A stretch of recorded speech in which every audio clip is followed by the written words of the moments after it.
Tonight's event is an Irish storyteller. I happened upon Katie Hill, and I knew she was the perfect fit for this event. Being that I grew up in a very Irish family, I'm very particular about Irish brogues, and I would never know that it's not hers. She puts it on, and she does a fantastic job. Her stories are wonderful. So without further ado, Katie Hill.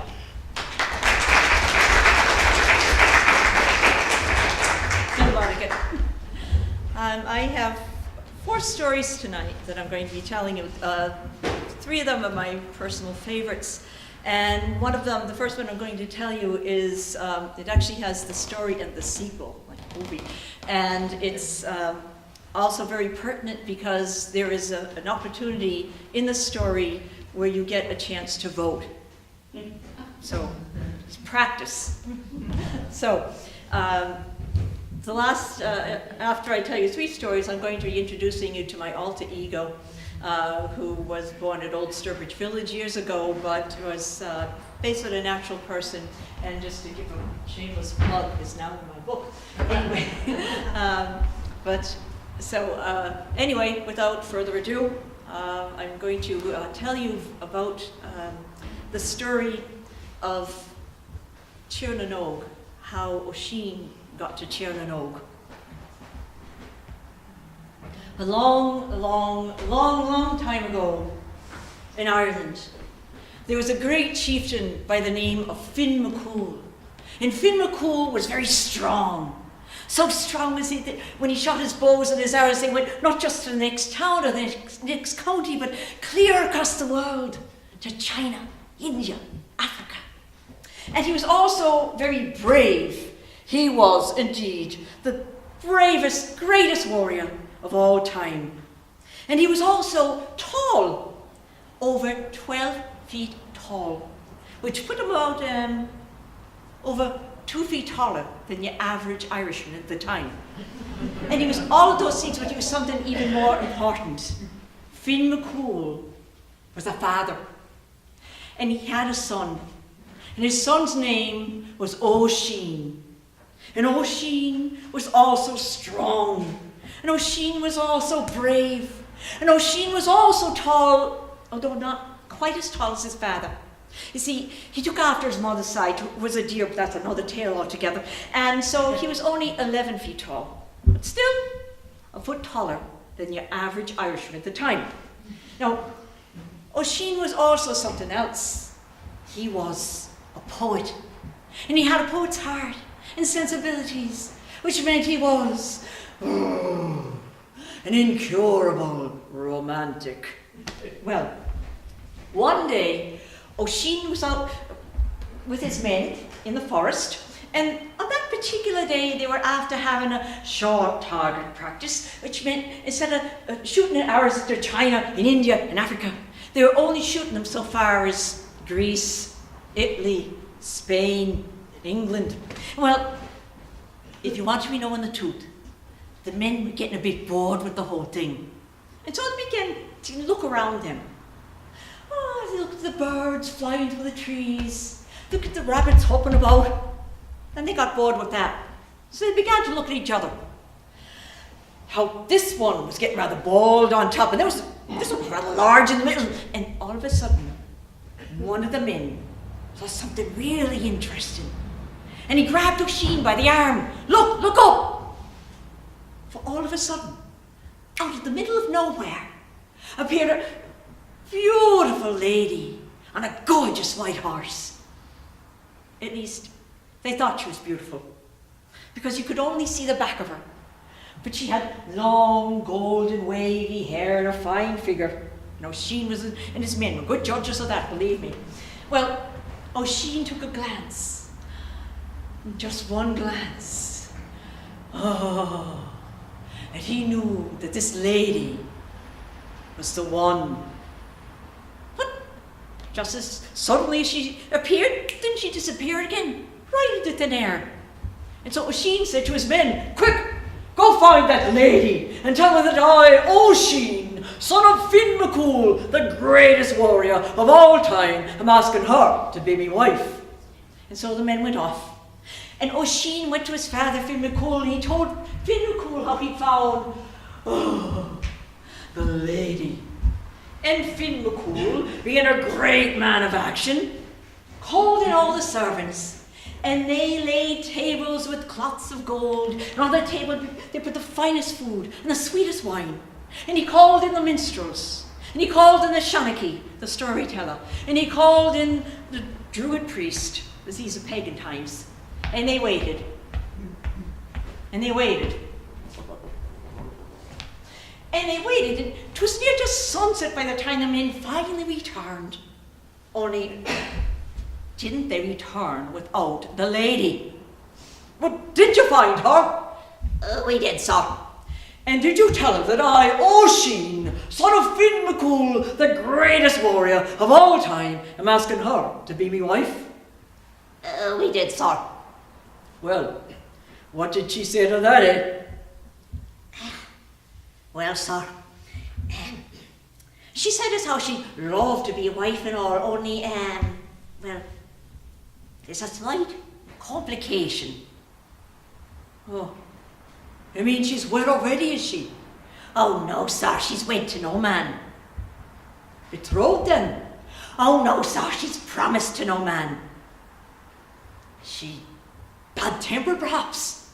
Oh, no, sir, she's sweet. Dick in the head? Oh, no, sir, she's quick of wit.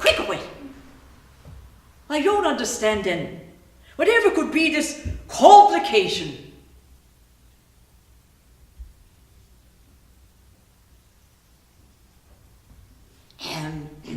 What does she look like in the face? Well, sir, that's what we got to be telling you about. You see, sir, if you want to be knowing the truth, she has the face of a pig. What? So if any of us are so fine looking, you'd be passing judgment on the looks of others. Oh, sir, you really mean it. She really does have the face of a pig.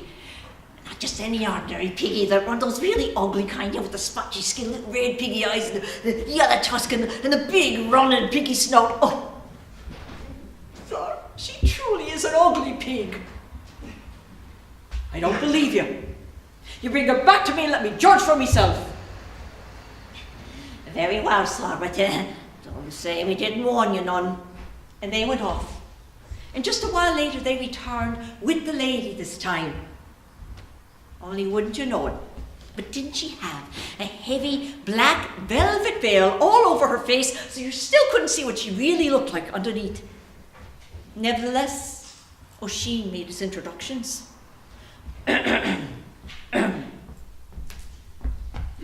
I am Oisin, son of Finn McCool, the greatest warrior of all time. How do you do? And the lady held out a delicate hand. And I am Neve, the daughter of the king of Chernanog.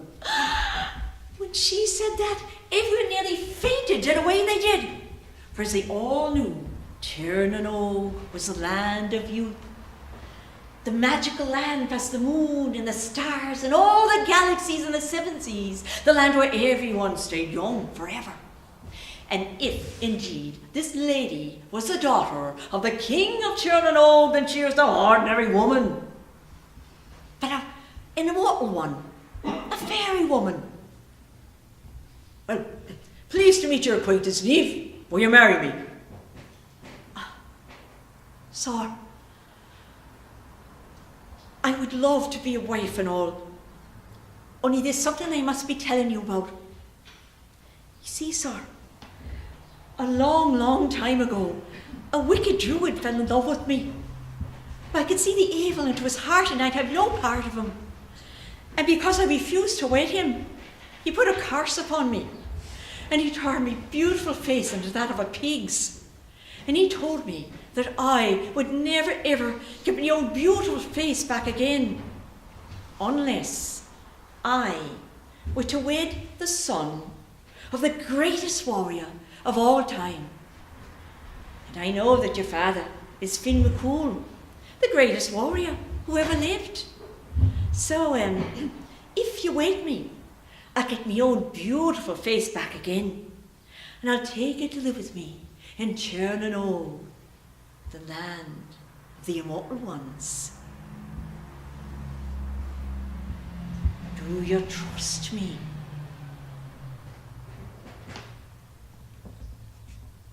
Excuse me a moment. Oisin went to his father, Finn McCool, for advice. Father, please tell me, what should I do?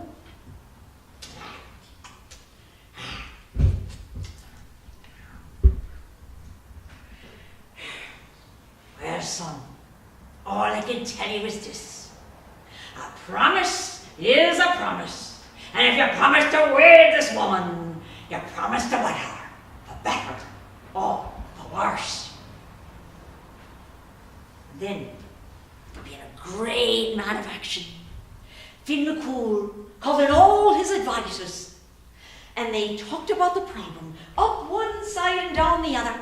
Half the men saying, by all means you should wed her. After all, she was a daughter of the king of Chernow. He could live forever amongst the immortal ones, and she probably had a good dowry besides. On the other hand, there was an equal number of men who said, by no means should he fall for this. After all, how does he know she is what she says she is? Maybe she's no daughter of the king of Chernow after all, but merely an ugly woman and trying to trick him so she could get herself a husband. Think, they had children. They'd probably all look like little pork chops. Well, Oisin listened to one side, and he listened to the other, and he listened to one and the other till his head was into bursting. So he spoke to his father once again. Please tell me, what should I do?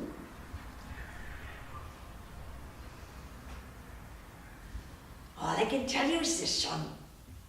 To remember, a promise is a promise.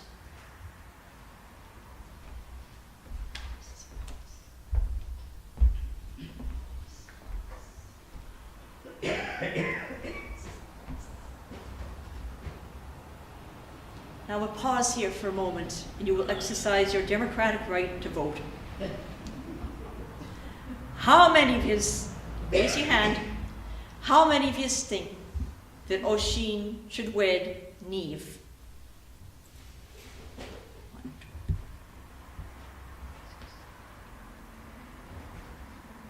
15. How many of you think that maybe he should forget about it?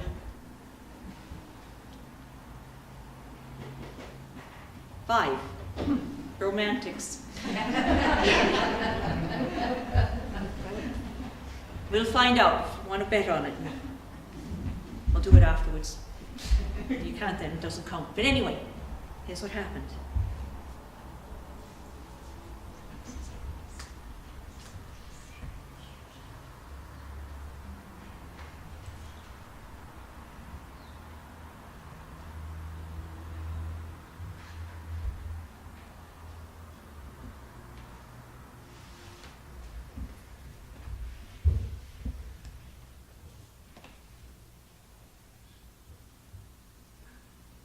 I trust you.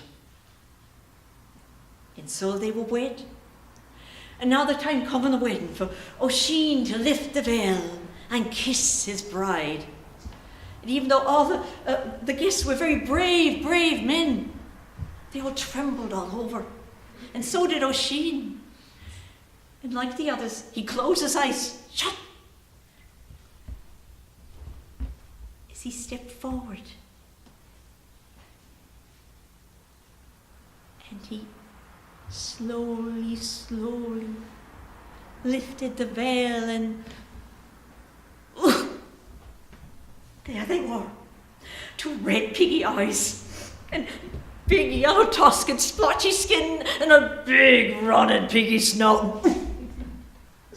She truly was the ugliest pig he'd ever seen in his life. But a promise is a promise, right? So Oisin took a deep breath, closed his eyes, and he kissed her right on the snout. And then slowly, ever so slowly, he opened his eyes.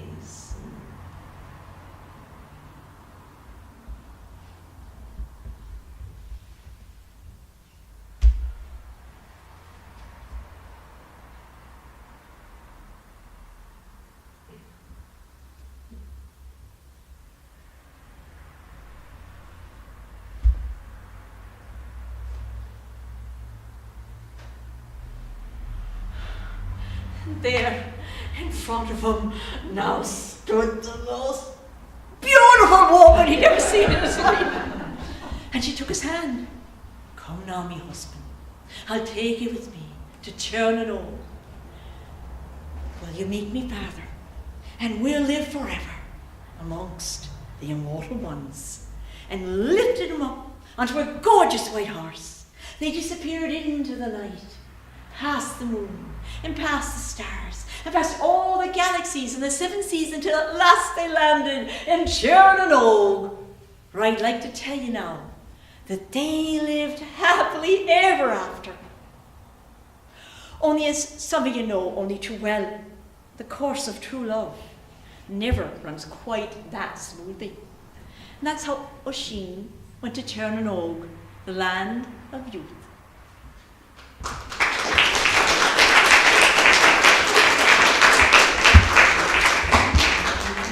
Now, I told you there's a sequel to this one. It also involves politics. Bear with me. The king of Chernobyl loved Oisin so much that, well, when the time came for Oisin, the king of Chernobyl, to step down for the kingship, because in Chernobyl, you see, they had only a 12-year term, and then they had to step down. They had to elect another king. I'll get to that in a minute. But anyway, the king of Chernobyl loved Oisin so much and wanted him so much to be the next king that he decided to fix the election.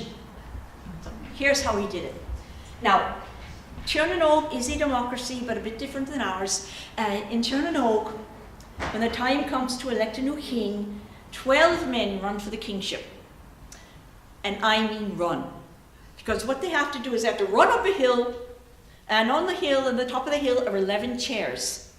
And the one left standing is the next king of Chernobyl for the next 12 years.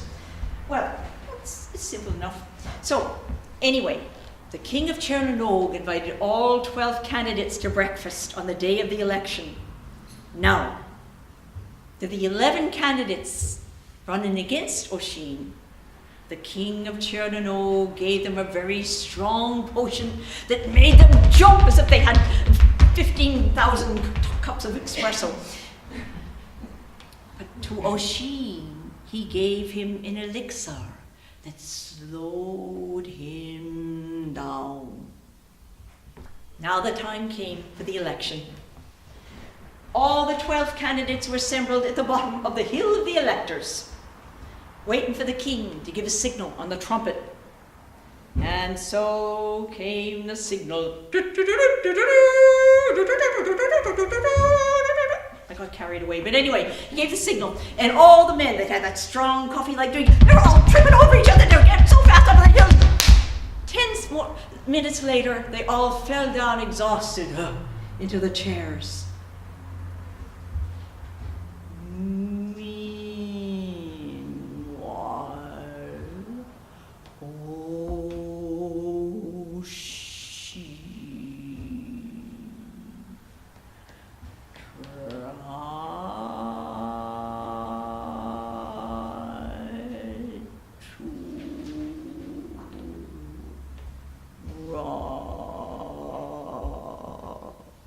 Five days later, he made it to the top of the hill, and he was crowned the king of Chernobyl. Well, it turned out everyone in Chernobyl loved Oisin so much, they decided to do away with the law about the 12-year term, and he could be king so long as he and they wanted it to be so. So Oisin was about, halfway into what would have been his third term as king, 36 years, when one day, for some strange reason, a tune came into his head. It was a tune that his mother used to sing to him so long ago when he was a child, and he began to think about his mother, who had long since passed. And then he began to think about his father, Finn McCool. And he began to wonder, was his father still alive? After all, he'd been 267 years old when Oisin left with Niamh for Chernanog. And he'd been gone for quite a while now, and well, wonder if not only was he not alive, wonder if he was dead, and worst of all, no one was honouring his memory as befits the greatest warrior of all time. Well, the more Oisin thought about this, the less he could sleep at night, and finally one night, Niamh said to him, Oisin, Oisin, what is it troubles you so when you sleep? You're after tossing and turning and tossing and turning. What troubles your mind? Me father. What about your father? I can't help but start wondering if he's still alive, and if he's not alive, are they honouring his memory as befits the greatest warrior of all time? Oh, Oisin, there's something I should have told you long ago. You see, Oisin, each day here in Chernanog is the equivalent to 100 days on earth. Oh, Oisin, your father's long since gone. Indeed, all that you knew is gone. Not only the men, but Ireland itself has changed. Why, there's this man named Patrick who's come there and he's ruined everything. Oh, Oisin, I beg you, just put it out of your mind. But when Niamh said that, Oisin was even more determined now that he had to get back to Ireland and find out if his father's memory was indeed being honoured. Well, finally, Niamh gave in. And so she had the blacksmith make a golden saddle and golden stirrups. And the day came for Oisin to leave. And he mounted the horse. And he kissed Niamh goodbye. But before he left, she gave him a warning. Oisin, whatever you do, please do not let so much as one foot land on Irish soil. For if you do, she'll never see you alive again. Well, they kissed again, and Oisin was off past the moon and the stars and all the galaxies and seven seas, until at last he was back in Ireland. But Niamh was right. It had changed, and not for the better. Why, once there were great, tall trees, went far up into the sky, now they were just little shrubberies. And all the great peg and raths would tumble down, and there were little cottages, thatched cottages in their place, and the people themselves had changed. Well, once they were a giant of a race of men, 10 feet tall, now they were only half that size. And weaklings they were too. Why, Oisin had gone up to the hill of Tara, with the burial place of all the kings, and sure enough, wasn't Finn McCool's grave just covered with brambles, and so Oisin just reached down, pulled up all the brambles and cleared off the grave, and then, angry, he started making his way down the hill. Oh, he was already angry enough that his father's memory wasn't being honoured, but he was even angrier when he got down towards the bottom of the hill and he saw the field, and there in the field were 50 men, and they were all trying to move a rock that was about the size of maybe the tallest building here. Well, they couldn't move it an inch, and one of them saw Oisin and said, "Look, a giant! Sure he could help us. So, could you come here and help us move this rock? Bishop Patrick wants a new church."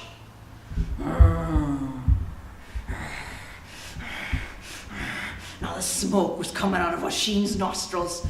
Rock! Oh, 'tis merely a pebble. And he reached down and he threw that rock, and in his rage he threw it so far and so fast it landed in China. There was a great earthquake there that day.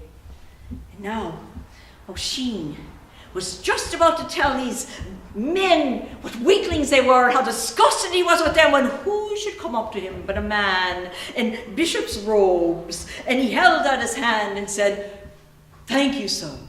I am Patrick, Bishop of Ireland, and now, thanks to your kindness, I can build a new church." Now Oisin not only had smoke coming out of his nostrils, but his eyes were ready to bug out of his head, and he decided to tell his Patrick just what he thought of him, how he had ruined everything. He had ruined the land of his father, he had ruined all that was good and noble and strong in his people, and as he talked, he shook and he trembled, and he shook and he trembled, and he shook and he trembled in his rage until his foot slipped out of the stirrup. and he landed on Irish soil. And even the great saint watched in horror as Oisin fell to the ground, and he became an old man whose beard went around the world 7 times. And now, as Oisin was after taking his last breath of life, there's a great wind that rose through the trees, and there was a cry, the cry of the banshee.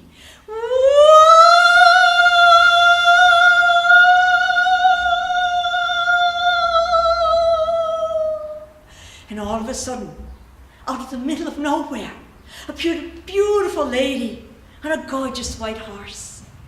She knelt down and she reached for the body of Oisin. She picked it up, held it close to her. Come now, me husband, I'll take you back to Tirnanog, and you'll be buried and honoured by our own people forever. And then she disappeared into the night, past the moon, and past the stars, and past all the galaxies and the 7 seas, until they were back in Tirnanog. And that is the very last the Irish people ever saw of Oisin, son of Finn McCool, the greatest warrior of all time. The tale is told.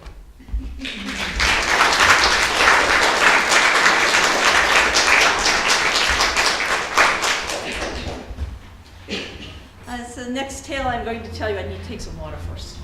Banshee cry. Can't wail like I used to. This next tale that I'm going to tell you is a tale that's very appropriate as we talk about Irish immigration coming to anywhere in America in the 19th century, but especially New England, because as you know, the Irish in New England were not treated very kindly at all, to put it very politely, by the Yankees. And this is a tale that was very popular amongst the Irish immigrants, because it's a tale of exile, and they felt like they were being exiled from their home. There are many versions of it, but I'm going to tell you the way that it's told by people in Galway, or at least the way my grandmother told it. I like this version. I hope you enjoy it too. This is the tale of the 4 children of Lear, L-I-R. Long, long time ago in Ireland, there were many kings. There were kings in the north and kings in the south. Kings in the east, kings in the west, and kings in the Midlands too. And once a year, they all gather at the hill of Tara, and they discuss all the trials and tribulations of being a king. And then, after a while, they decided to elect one high king who'd rule over all the other kings. Well, as you can imagine, there was a lot of competition. Everyone wanted to be the high king. But finally, the honor went to a man from the south by the name of Con. Now, Con was a wise man. After all, you don't get to be high king by sitting on your brains. So, Con knew there was a king from the north who was bitterly disappointed in not being the high king, King Lear. And so Con invited Lear to his castle. And there he wined him. And there he dined him. And there he introduced Lear to his 2 beautiful sisters, Aoife and Eva. And 'twasn't long before Lear and Aoife were in love. And they were wed, and they went to live in Lear's castle in the north. And Aoife proved a good wife to Lear, and in time she gave him 4 children, 3 sons and a daughter. And every night, when the children were after going to bed, she'd sing them a lullaby, because of course, being children, they were afraid of the dark. Now, I better take another sip of water. This is integral to the plot, so I will sing, bear with me. Who said that Aoife had the voice of a linnet? I don't. This is the tune. It's to the wind blowing over the sea. Angels are coming to watch over thee. Angels are coming to watch your night sleep. So listen to the wind blowing over the sea. Now, in time, a great plague came through all the land, and one by one, many a fine household fell to the plague. And finally, it came north to the household of Lear. And Eva died of the plague. Even Lear left without a wife, and the children left without a mother. And Lear was inconsolable in his grief. And so, once again, Con invited him to his castle. And once again, he wined him. And once again, he dined him. And once again, Lear was introduced to Con's beautiful sister Eva, which, if you want to be known the truth, is said she was even more beautiful than her own sister. Well, of course, it wasn't long before Lear and Eva were in love, and they wed. And they went to live in Lear's kingdom in the north. And for a while, of course, Eva really loved Lear, so she was a good wife to him, and so she was a good stepmother to his children. She couldn't sing like her sister, but every night when the children were after going to bed, she could weave a tale that would leave them spellbound. Well, one evening, she was after telling them such a tale when she happened to look up, and there in the doorway stood her husband, Lear. And he was looking upon the scene with great love in his eyes and a smile on his lips. And that's when Eva realized something. It wasn't upon herself that he was looking with such love, but upon his 4 children. And the seeds of black jealousy took hold of Eva's heart, and she hated the children of Lear, and there was only one thing to do. She had to get rid of them because he loved them more than he loved her, and that would not do. So she became a practitioner of the black arts, and she caused a great war to be raged in all the land. And in those days, it was the chieftains, the leaders, the ones that started the war, who went to battle first, left the young men at home till later. So Lear went off to battle.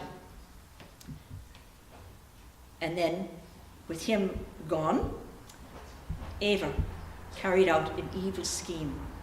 She took the 4 children of Lear to the sea, and there she proceeded to tie heavy stones upon their feet. And she was after throwing them into the sea.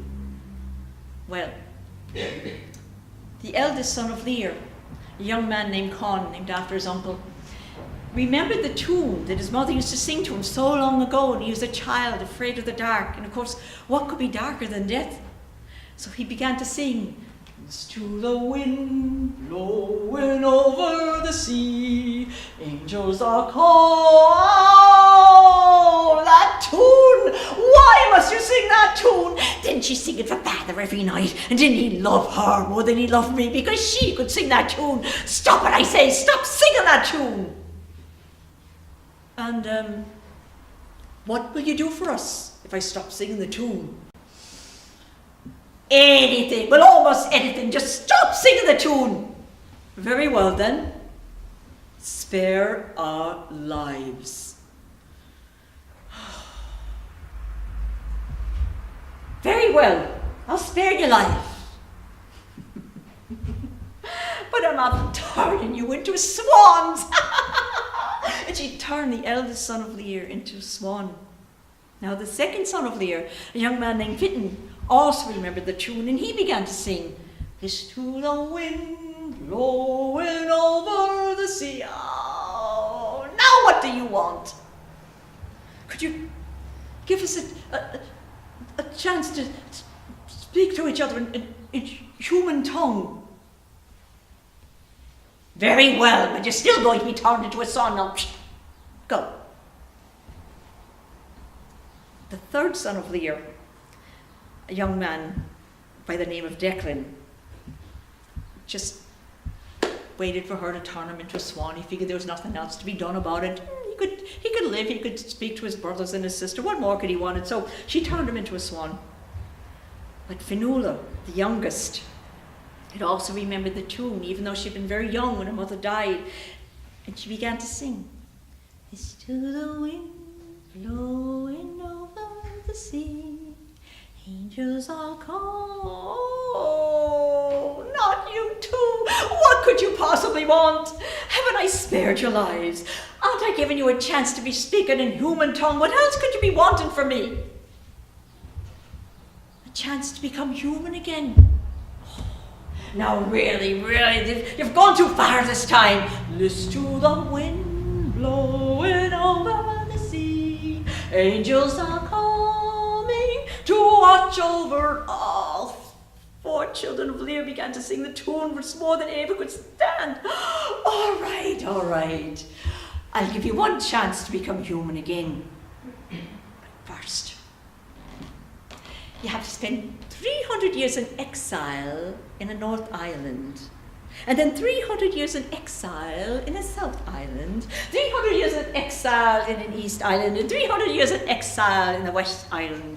And if, after all those hundreds of years of exile, you happen to hear a man cry out the name of God, and you hear a bell ring 3 times, then, and only then, will you revert to human form. Now go, be off with you.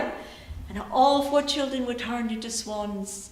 But before they went off to their exile, they flew over the battlefield where Lear had just received a fatal wound to his heart. And they all called to him, Father, Father. Children, I hear you, but I can't see you. Father, 'tis us here, the swans. Swans? Whoever could do such a thing? Ava, Father, Ava, she turned us into swans. And his last words are to his men, go and find her and punish her. But Ava knew what was coming, and she turned herself into a raven. 'Tis said she's flying around the world even to this day. As for the 4 children of Lear, they spent 300 years in exile on the North Island, all the while speaking to each other in human tongue. And then 300 years in exile in the South Island, and 300 years in exile on the East Island. But before they made their way to the West Island, a great storm arose, and it scattered the children of Lear to the 4 winds. But after 300 years, the eldest son of Lear found an island in the middle of all the other islands. And he stayed there, and he sang the tune, and it was carried upon the wind till after another 300 years, the second son of Lear joined his brother, and they both sang the tune until after another 300 years. The third brother joined the other 2 brothers, and then they all sang the tune until after another 300 years. Fionnuala joined her brothers on the middle island, and then they all made their way to the West Island, where they spent another 300 years.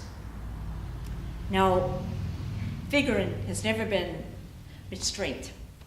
But I reckon it's somewhere between 2,400, 2,700 years, somewhere around that.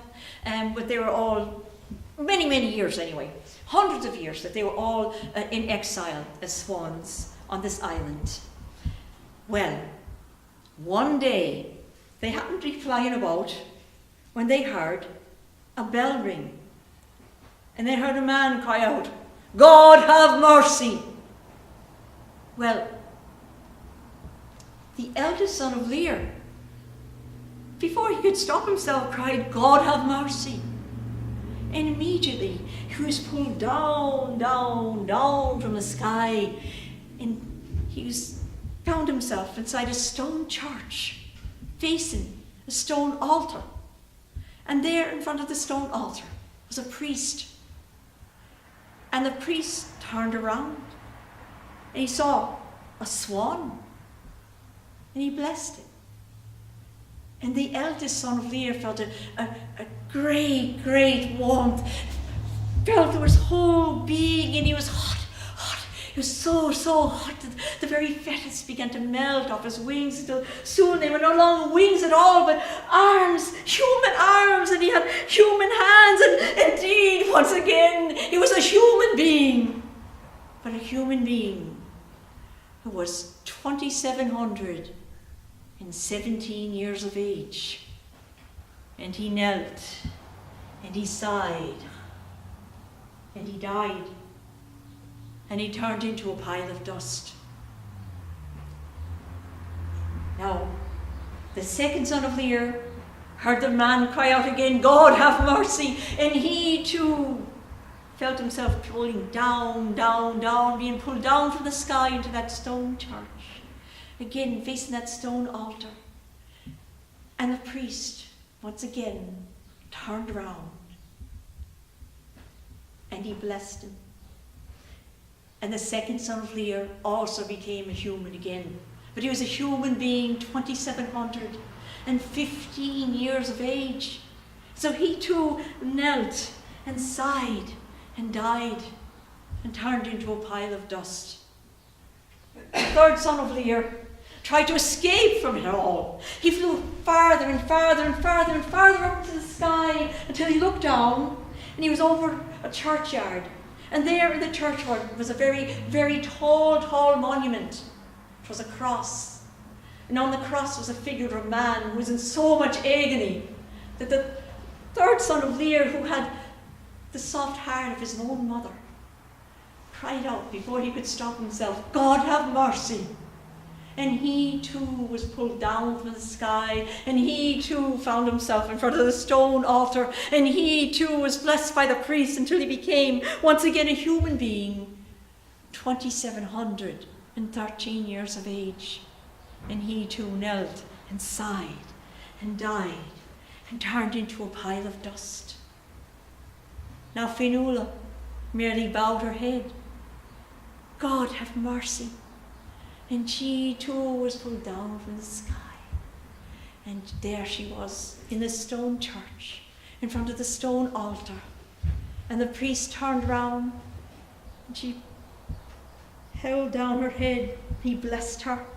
And then she too felt the warmth, the great, great warmth. And she too felt hot, so hot that the very feathers began to melt off her wings until soon they were no longer wings but human arms and human hands, and indeed at last she was a human being once again. But a human being was an old woman, 2,710 years of age. And she too knelt and she sighed and she died. She turned into a pile of dust. And now the priest stepped down from the altar and he took a golden chalice and he scooped up the piles of dust and he placed them in the chalice and he sealed it up. And he went behind the altar and he removed a stone and he placed the chalice behind the stone and he put the stone back. Well, that all happened hundreds and hundreds, yea, thousands of years ago. And in that time, a great many changes have gone to that land. There's been many a battle and many an invasion and many a war lost and won. And in all those years of strife and war and invasion, the very stone church itself has been tumbled to the ground. But if today, if you go to that Ireland in the west, you look around until you find the ruins of that old stone church. They're there. And when you go to the ruins and you go inside, you'll find a stone altar still intact. Go behind the altar and you'll see one stone that stands out a bit amongst all of the other stones. Remove the stone, and behind that stone you'll find an ancient chalice.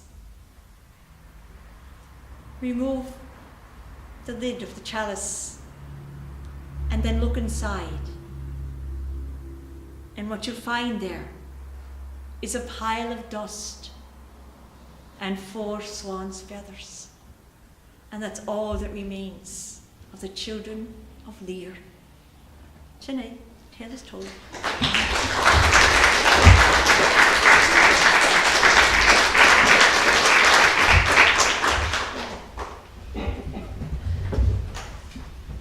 Well, I'm going to introduce you to my alter ego. He's, I said, I didn't realize the tag was still on this. Anyway, Mary Culligan was an actual Irish immigrant in Massachusetts in the 1830s. And 24 years ago, when I first started to work at Old Sturbridge Village, they were saying that there were the party line at the time was that there were no Irish in Massachusetts of any number in the 1830s, and that wasn't true. In the library, they had blessed by Edward Vincent Powers. He was a professor at Holy Cross, and he'd done a whole survey of all the Irish, the census from Worcester, going way back, and sure enough, there were lots of Irish in Worcester County and in the 1830s, and of course Sturbridge was part of Worcester County. Before I started working at Sturbridge, for a few years I'd been doing a play called Katie O'Shea, Tales of a Famine Immigrant, and I went around to different places in Willimantic and performed that play. And because I had to do a lot of research before I did the play, I had researched way back to like pre-famine. And so I knew that I had all this research already about pre-famine immigration in New England. And so at the time, the village decided maybe we should do something for Halloween, but what could we do without, compromising our historical integrity? So I said, aha, the Irish are the ones that brought Halloween to this country. So I said, well, I made a proposal about doing a program where I would be an Irish immigrant, and I would do some of the customs of Halloween, tell a few tales perhaps, and address the issues of immigration and nativism and anti-popery and all the things that were going on in New England at the time with the Irish immigrants. And so Jack Larkin, who happened to be Irish and did his master's thesis on the Irish immigration, quickly approved it. And I started this program that's ran for many years. And of course I needed a name for this Irish person, this Irish immigrant that I was going to be portraying. And in the research department, they had come up with an Irish woman who was actually had immigrated in the 1830s with her husband Barnard Culligan, and they worked for a family in Worcester, outside of Worcester, the Wards. And so they had a little bit of information about her. I used the information I had about Irish immigrants for the rest of it, and started introducing Mary Culligan in Sturbridge, and she's been a fixture ever since. A few years ago, well, a couple of years ago, I wrote a book, Bridget's Home, which is very, very loosely based on her life. Most of it's fictional. It's all fictional, but anyway. Anyway, I'm going to introduce you to Mary Culligan for a little bit and let you know how she came here and what happened to her, because her story is everybody's story of coming over to this country. Siegwich Tanona, Ishmisha Moyer Culligan. You don't have the Irish on you, do you? I'm Mary Culligan, and I work here for the towns. I want to make one thing clear right off. I am not a servant, I am hired help. The difference is I work alongside Mrs. Town and her daughters. We make butter and cheese every day, and they're after selling in Boston. And I go home of an evening. Mr. Culligan and I are after renting a small house about a mile and a foot from here. I don't know if you've seen Mr. Culligan. He's after working here as well in the fields. Oh, and our son Michael, he's working here now too, alongside his father. Well, it isn't bad working for the towns. They're good enough people. Only, of course, well, I would prefer to be back home. But all in all, they're fine. It is fine to be here. Although, as I said, I would prefer to be back home. Home being Ireland. I grew up there in the west in Galway, and I had 15 brothers and sisters. Not unusual where I come from. And we all lived in well, it was 2 rooms, and we'd be after calling it a cabin. You might call it a hut. If you want to be romantic, you can call it a cottage, but it's a real stretch of the imagination. So I lived there with 15 brothers and sisters, so it was crowded, it was dark. So we didn't have big windows such as you have here. And we didn't have oil lamps like the towns, and we didn't even have the candles so much as we had the rushlight, very small light, in the light of the fire, turf fire. And there were, sometimes the wind would blow off the bay, the Galway Bay, and it would blow in a direction where it would go right through your bones. It was a moist air. Although I must say, it was never as cold there as it is here in January. And when we have snow there in Ireland, it has the decency to leave after a day or so, not stay around like unwanted guests at the Christmas time, as it does here.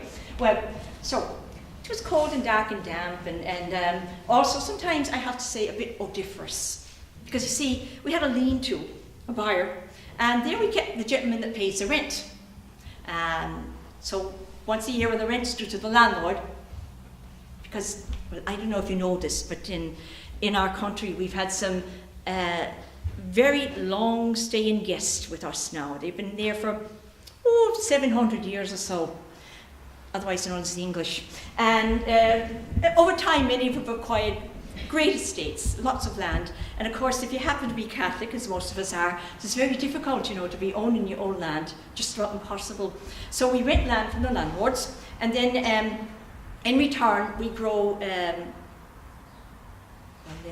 we'd be after calling it corn over there, but what you're after calling corn, so we're after calling maize, which is grain. Sometimes I have to turn things around my head a few times, it's Irish, it's English, it's their English. Well, we'd be after growing grains, wheat, oats and barley for the landlord. They're after selling it all over Europe. And then we have, in return, a plot of land for our own needs. On the land we grow potatoes, which the landlords are after giving us. We have turnip, cabbage, onion, kale, and we had some hens, so we always had the eggs from the hens. When the hens stopped laying the eggs, then we'd have the hen for perhaps the Sunday dinner. But so we were well fed, which is part of the reason why we have so many children. And we also, though, as I said, we had to pay the cash as well as growing the things for the landlord. So once a year we take the gentleman that pays the rent into the market town and sell him and hopefully have enough cash for the landlord. Now when I first told this to Mrs. Town, she nearly fainted in a way because she thought I was after talking about selling, a slave. The gentleman that pays the rent is, of course, is the pig. So we sell him anyway. So when the wind's after blowing the wrong way sometimes, not only are you getting the damp, but you're also getting a bit odoriferous from the pig. But anyway, Twas a way I was after growing up. It was a good life in many ways. We had a land to run around in. We had our parties, wakes, especially in weddings and all sorts of things. And well, it was all well and good. But where I come from, we have a custom. We wed rather early, which is the other reason why we tend to have large families. And if you don't have at least a prospect by the time you're 16, well, you might as well be put up on the shelf. So I had 16 years of me, and I want to be finding a husband. Not only because it was custom, and I didn't want to be turning into a spinster or anything, but also, well, if you wed for a while at least, for a few years, you don't have so many children, so you have a little bit of peace and quiet. So I wanted to be wed, but there's another custom. That custom is that the younger doesn't wed before the eldest.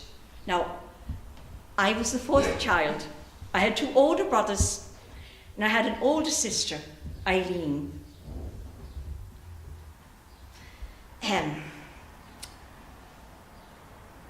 Eileen was one of those that thought she was born for two purposes mostly. One, to tell everyone what to do. So she'd get up in the morning before anyone else and she'd give herself orders for the day. Bridget, go help man with the baby. Dickon, go up there in the fields. Myra, 'tis me, go get the breakfast.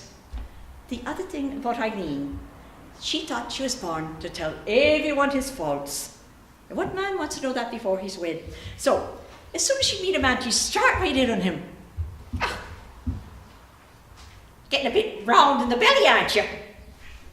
Ah, is that a boil on your neck? Well, no man in his right mind or any of the wrong wanted anything to do with Eileen. And meanwhile, there I was, 16 years of age. I want to be finding a husband. I can't until I find one for Eileen. And there she had 19 years on her. And believe me, they hadn't gone well. So, it was desperate I was. So here's what I decided to do. I would take it to the Crossroads dance at Lunasa. Now see, in Ireland we have all the old pagan feast.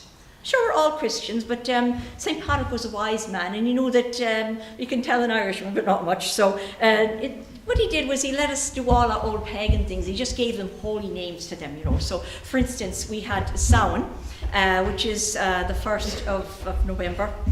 So the eve of November is the time when all the spirits of the dead come back, and we have to have a feast for them, because you know your relations, whether they're dead or alive, they come to visit you, they expect to have something to eat. So we sometimes, if you don't, we have a young boys dress themselves in masks and old clothes, and they go to the houses of the rich, and they'll beg for food. And if they're given the food, they'll give them a blessing, and if not, they play a trick upon them. But they're warned right up front. So we still do that. We still have a Samhain, only the next day, the church turned it into the Feast of All Saints. So, or Feast of All Hallows, Halloween. So we still do all the things we used to do in the pagan times on the night before, but then the next day we can go to church, and get forgiveness and all of that. And that's more or less the way it works. So at the end of our harvest time, we have Lunasa, 1st of August. Lunasa being the old Celtic name for August. And we celebrate.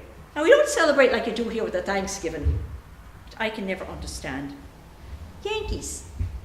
They prepare, for weeks on end, they prepare the pies and the hams and everything else. The day comes, they all set the table, groaning with food. Everyone sits down, they eat the food. 15, 20 minutes later, they all get up from the table. Now, the first time I go to the Thanksgiving, I'm thinking they're getting up from the table. They're after having this good crack now, good fun. We're going to have some singing and dancing and telling of tales and smoking of tobacco and passing the jug as we used to do of an evening back at home. What do? The men gets up from the table. They goes into the best parlour, unbutton their waistcoats, hold onto their stomachs, groan a few times and belch, and then... Meanwhile, what do the ladies do? Gets up from the table, clears it off and does the washing up. This is what the Yankees call a good time. Reason why? Charlatans, all of them. They can't have a good time unless they're willing to suffer for it. But we have a good time for good time's sake. So we have the dance anyway. By the way, I have to apologise. Sometimes, well, most of the time, I get a bit diverted. And that's because in Ireland, you see, we always take the long road. Now, the short road gets you there quicker, but the long roads are interesting, isn't it? You never know what you're going to find along the way, isn't that right? So, now where was I? This is the problem. You go on the long road, you get diverted, then you can't find out where you are. But eventually I'll get back to where I started. The dance. Well, at the dance, all the young ladies are at one side of the road, all the young gentlemen at the other, and they were after waiting for the music to start. And of course, as they're waiting, it's the same the world over, isn't it? All the young ladies are speaking amongst each other, but all the time they're glancing over the other side of the road. And all the gentlemen are trying to look so indifferent, but aren't they doing the same? Well, finally, the music starts. And all the young ladies dancing together in the middle of the road, all the gentlemen the same, until finally you meet in the middle and you pair it up. Well, it works most of the time. In fact, I met Mr. Barnard Culligan. First dance. Ladies, if you could have seen the man in his prime. Hair the colour of a fox and eyes green as emeralds and big broad shoulders upon him and strong hands made for the work. Well, you have to think of these things, don't you? Because I tell you, young ladies, I tell it to my own daughters, that someday the hair will disappear from the head and the eyes will squint and the shoulders will stoop. But if that man has good strong hands upon him, sure, he'll be a good provider and you'll never starve. And you have to think of those things because sooner or later the bloom comes off the rose. So, Mr. Culligan goes the next day to see me down to ask permission. I'd like permission to be walking out with your lovely daughter. Now, Mr. Culligan is a wonderful man. He's been a wonderful husband, a wonderful father, but he has one glaring fault, and that is he always forgets to tell the most important part of the conversation. So he doesn't specify which daughter. So, of course, my dad thinks the wrong thing right away. Permission granted. Sure, Eileen will make a fine wife for you. You'll throw in a couple of hens besides. Oh, I'm sitting behind the doorway. I'm near to dying right there. Eileen, my older sister, she was the gob. And Mr. Culligan says, you don't understand. Tis it, Eileen, tis Moira. Tis Moira's on me heart. Out of the question. Tis it right for the elder to wed, younger to wed before the eldest. You have to wait till we find a match for Eileen. Wait. Do you know how long we waited? I'm ashamed to tell you, but to give you an idea, we nearly wore the ears off of poor St. Jude, praying for a miracle. Finally, one day, I'm down at the sea collecting those seaweed. We're after putting in the field for fertilizer. But there I am going along when all of a sudden, doesn't a man wash up ashore. At first they thought he was drowned, so I run for my brother Seamus, and he's down a ways down the shore, and I say to Seamus, come quick, there's a drowned man. Now Seamus is very cute, very clever, always has the right answers. So he looks at the man, and just then doesn't the man begin to spout water from his mouth and begins to moan. Oh, so Seamus says, isn't drowned. Sure, he's hurt. Should we take him home? So we carry the man about maybe a mile on foot. We gets there, and who's standing in the doorway but herself? Eileen. About time you shut up, Lila. She talked like that, by the way. She had the voice of a crow. Do you have a dose with you? Says I. I've no dose with you, Eileen, but I have something else instead. Here, a drowned man. You look after him. She did. Oh, she did. The poor man. When he finally came to, he thought Eileen was an angel sent down from heaven, come to rescue him from the jaws of death. Oh, well, before he could change his mind or come to his senses, we sent for the priest and they will win. So finally I could wed Mr. Culligan. By that time I should have been put up on the shelf myself. However, we had ourselves a good situation. We had a piece of land off of the land of his fathers, off of his fathers before him, off of his fathers, because it's a main wed there, the land is cut up in smaller pieces, although of course it all goes back to the landlord anyway. But it was a good, we thought we had a good year, good harvest, only things weren't going so well for the landlord, you see. They'd been, for many years they'd had wars in Europe with a man named Napoleon. Probably heard of him, small man, but big trouble. Well, now the wars were ending, and so there wasn't the grains to be sold. They were after selling the grains to the army, and so with no grains to be sold, there were no profits to be had. So no purpose to have us growing grains in the land. So ours, like many, decides that he's after raising sheep and cattle instead, and so we have to leave. And we are given by the sheriff a letter of evictment. And we have to leave in a fortnight's time and never return. So I says to Mr. Culligan, where do we go? We walk. We got 15 miles on the foot we did. We got to Galway town, large town, hoping perhaps there's a farmer hiring someone. But the harvest was in. But there was one man hiring. Big tall man sitting behind a table. On the table is a stack of papers and a quill and ink, and there's a line of men in front of him. So Mr. Culligan gets in the line, and the man looks them all over. Say, you look like a fine, healthy lad. How'd you like to come to America and build a big canal? Mr. Culligan says, depends. Will you pay me? Pay you? Why, of course I'll pay you. I'll pay you cash wages. I'll even pay a passage.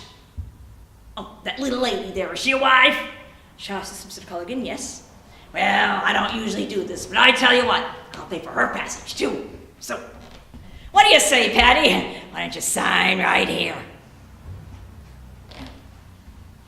He hands Mr. Culligan the quill and the paper. Mr. Culligan looks over at me, but I don't know what to be telling him. So he makes his mark, and now we have to go. I tell you, sure I wouldn't wish that voyage on my worst enemy. Oh, the whole time we're at sea, there's many a storm, and that ship's off tossing and turning and tossing and turning on waves, and oh, isn't your stomach tossing and turning along with it? I had never been so sick in my whole life. Every day I'd say to Mr. Culligan, can't wait to land and breathe the fresh air of New York. Have any of you ever been to the city of New York? Does fresh air come to mind? Sure, there wasn't any fresh air then either. Well, we gets there. There were dogs barking, men shouting, children crying, and there were bells ringing and smoke belching out of the chimneys and swine running in the streets, and everyone there has to be selling you something. Here I am, just off the ship. you're after walking like this because you've been so long at sea. You bent over because you're down the steerage of the ship, the bottom of the ship. And doesn't a man come right up to me, holding of all things a string of fish, right in me face. Fresh fish today, want to buy some fish? Oh. I tell you, I was of a mind to go right back in the ship and go home. I hated it so already, but Mr. Culligan says, what home? From now on, this is our home, we must make the most of it. Well, turns out we had to go up, still in New York, but we had to go to the town of Lockport, and Mr. Culligan helped to finish building the Erie Canal. It was done, they had great celebrations, and there was a man named Mr. Bolin from Worcester, and he was one of our own kind, come many years before, and he was after recruiting men to come to Worcester to help build the Blackstone Canal. And so Mr. Culligan goes to Worcester, and he has a good work for 2 years, and then he shows up for the job one day, and the man tells him, go home, just done. So how's he to be getting home? Well, this is where we found out just how difficult it could be here. Because when they're trying to get you here, they'll tell you, oh, there are plenty of jobs. Sure, they're right. There are plenty of jobs. So long as you're a native Yankee and you're Protestant. Could be any job, could be digging ditches, sweeping the street, whatever. He'd always be asked these same 2 questions. Where do you come from? And he'd tell him. Then, does that mean you're Catholic? He'd tell him he was. We don't hire papists. So it was difficult for quite a while, never knowing from one day to the next whether there'd be the job, and because of that, never knowing from one day to the next whether there'd be the food on the table. It wasn't just ourselves we had to be worried about by then. We had 4 mouths to feed, I had twin girls first time out. Finally, we get a job with the Wards. They have a big farm outside of Worcester. Mr. Culligan worked the fields, and I worked the dairy. And all is well, except Mrs. Ward and Mrs. Town here are very good friends. So you know how that goes. Whatever one has, doesn't the other have to have, only a bit better. So Mrs. Ward gets a lovely Brussels carpet. Mrs. Town has to get a Venetian stripe with 13 different coloured stripes, by the way. Mrs. Ward gets a cook stove. Mrs. Town gets a cook stove. Mrs. Town's a good cook. She is. If she ever invites you over to anything, take her on it. But Mrs. Ward, on the other hand, Mr. Ward said got so tired of Mrs. Ward's burnt offerings, he had the cook stove chopped up and thrown into the mill pond. So now Mrs. Ward has to get something Mrs. Town can't possibly have. And that's when we come in, Irish help. In those days, there weren't many of us out in the countryside. Most of us were in the cities. However, Mr. Culligan and I, of course, were still looking for the work, and I really wanted to stay in the countryside, as I'd grown up in the country. So Mrs. Ward convinces Mr. Ward to hire us. Didn't take much convincing. And now she has to go to Mrs. Town, and she can boast all she wants about her little Bridget. What is it with the Yankees? They think the only names the Irish can give their children is either Bridget or Paddy. Her name's Moira, always has been. I mean, husband's always been named Barnett, but I'm after calling him Paddy myself. I've heard it so often. Oh, she's so clean and so industrious and so charmingly Irish. So now it's Mrs. Town's turn to be green with envy, because obviously the Bridget is the latest and greatest thing to have. So of course she has to have one too. Only, as I said, there weren't as many of us out in the countryside at the time.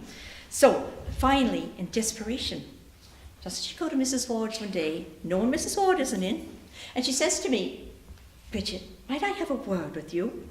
Sure, ma'am.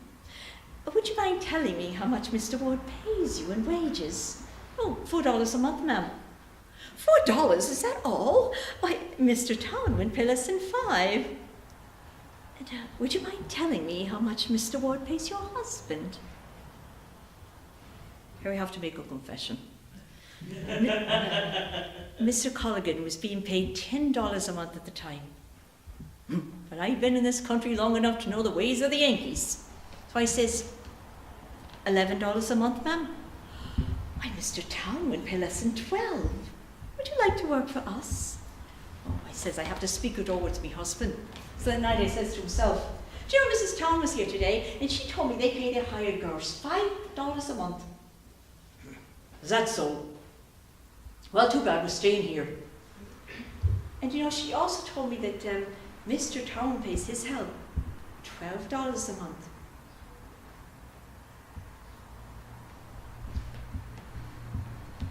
You know, I think it's time we made a change. There were no arguments. So ever since then, we were after working for the towns. And as I say, they're good people. It isn't a bad job. They have given employment to our son Michael now as well. But still, every day, when I look out the window of my own home, that small house, I see the river. And I think of how that river's after going to the sea. And eventually, the sea is going to lap the shores of Ireland. And I wish I was on that river and on that ocean and kissing the shores of Ireland once again. But as Mr. Culligan says, from now on, this is our home. We must make the most of it. So, I will.